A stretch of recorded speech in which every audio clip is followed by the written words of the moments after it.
যিনি মামলা করেছেন। শিক্ষামন্ত্রী ডক্টর দীপুমনির ভাই ডক্টর জাওয়াদুর রহিম ওয়াদুদ টিপু সহ 25 জনের বিরুদ্ধে দেওয়ানি মামলা করেছেন জেলা প্রশাসক। চাঁদপুরে সরকারি খাস জমি আত্মসাতের অভিযোগে এই মামলা করেন তিনি।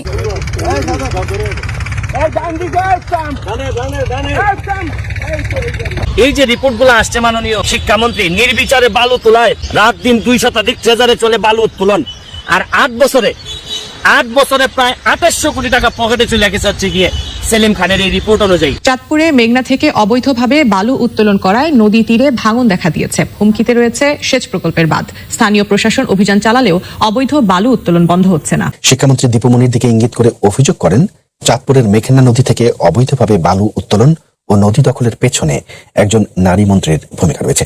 এখন সময় আছে মাননীয় শিক্ষামন্ত্রী, 15টা দিয়ে দিচ্ছেন তারে বালুর কাজ পাইয়ে দেওয়ার জন্য।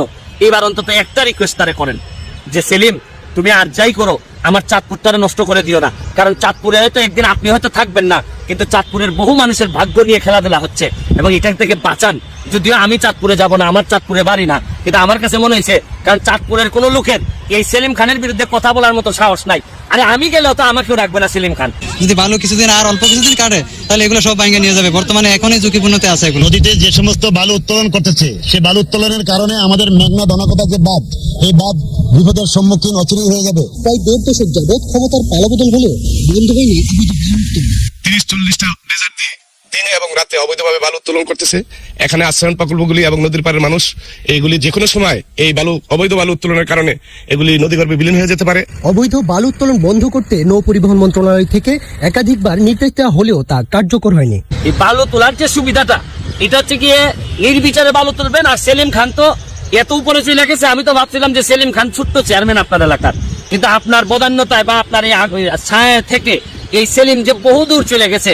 2800 কোটি টাকা যদি তার পকেটে গিয়ে থাকে বালুর মারফতি, তাহলে এখন আমি আপনারা যে অনুরোধ করবো যে সেলিম সাহেব একটা জিনিস বলেন যে হে সেলিম, তোমার 15টা দিও দিছি, এখন আপাতত একটা রিকোয়েস্ট করতেছি সেলিম, একটা দিও লেটার দিয়ে রিকোয়েস্ট করতেছি যে তুমি বালু নিছো এখন চাঁদপুরটারে নিয়ে যাও না। চাঁদপুরের মতলব উত্তর ও দক্ষিণ উপজেলায় মেঘনা নদীতে দীর্ঘদিন ধরে অবৈধভাবে বালু উত্তোলন করছে কয়েকটি চক্র। প্রতিদিন সকাল সন্ধ্যা ড্রেজার দিয়ে চলছে বালু উত্তোলনের মহোৎসব।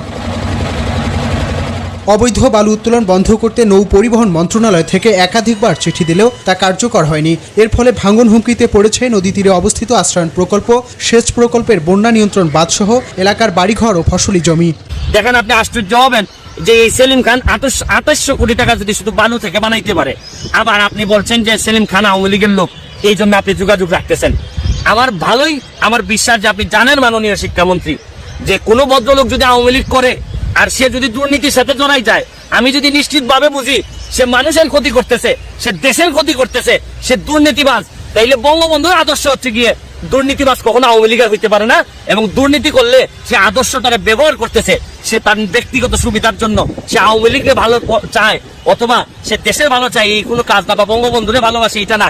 এই সেলিম খান আপনিও তো জানেন সে আগে জাতীয় পার্টি করতো, জাতীয় পার্টি থেকে আইসা এখন আওয়ামী লীগের নাম দাঁড়িয়ে হয়েছে। আর আপনি আওয়ামী লীগে করে এই কারণে আপনি বলে দিলেন আপনার কনস্টিটিউয়েন্সিতে আপনি 15টা দিও লেটার দিলেন।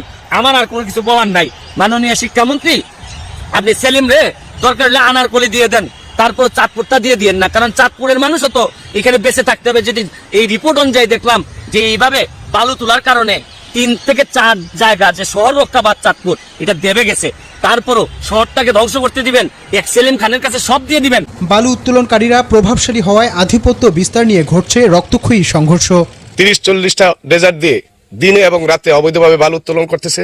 এখানে আশ্রয়ণ প্রকল্পগুলি এবং নদীর পাড়ের মানুষ এইগুলি যে কোনো সময় এই অবৈধ বালু উত্তোলনের কারণে এগুলি নদীগর্ভে বিলীন হয়ে যেতে পারে। চাঁদপুরে সরকারিভাবে 8টি বালু মহাল থাকলেও আইনি জটিলতায় প্রশাসন এসব বালু মহালের ইজারা দিতে না পারায় সরকার বিপুল পরিমাণ রাজস্ব হারাচ্ছে বলেও জানান সংশ্লিষ্টরা। মাননীয় মন্ত্রী, শুধু এইভাবে শুদ্ধভাবে সুন্দর সুন্দর কথা বললেই হবে না মাননীয় মন্ত্রী।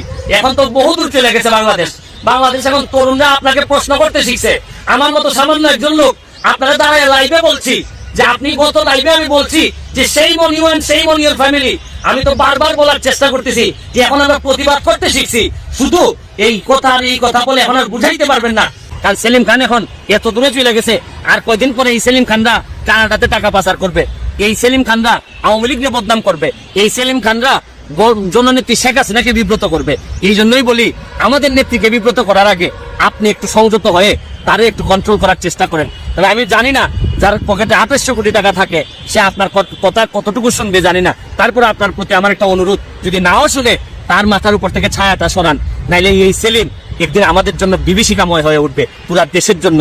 এভাবেই তো বহু সেলিম বাংলাদেশে এখন রাজত্ব করতেছে।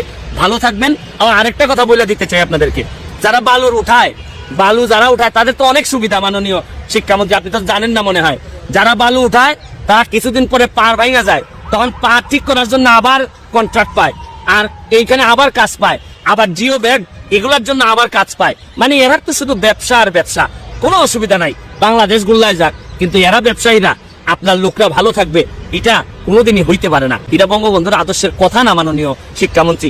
এরকম শিক্ষা আপনি বাংলাদেশে দিয়েন না, দিলে বাংলাদেশে আর কিছু থাকবে না, কোনো লোক থাকবে না, কোনো মানুষ থাকবে না যাকে নিয়ে আমরা বলবো যে আমরা সোনার বাংলা বানাইতে চাই বঙ্গবন্ধু। ভালো থাকেন, সুস্থ থাকেন।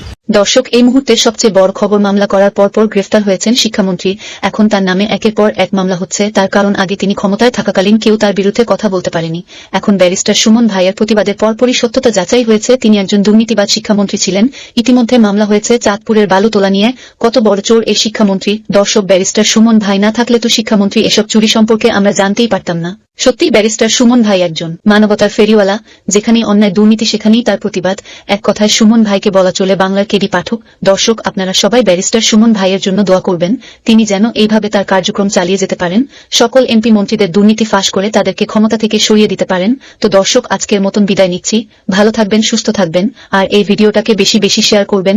সবাই দেখুক, জানুক যে দুর্নীতিবাজ শিক্ষামন্ত্রী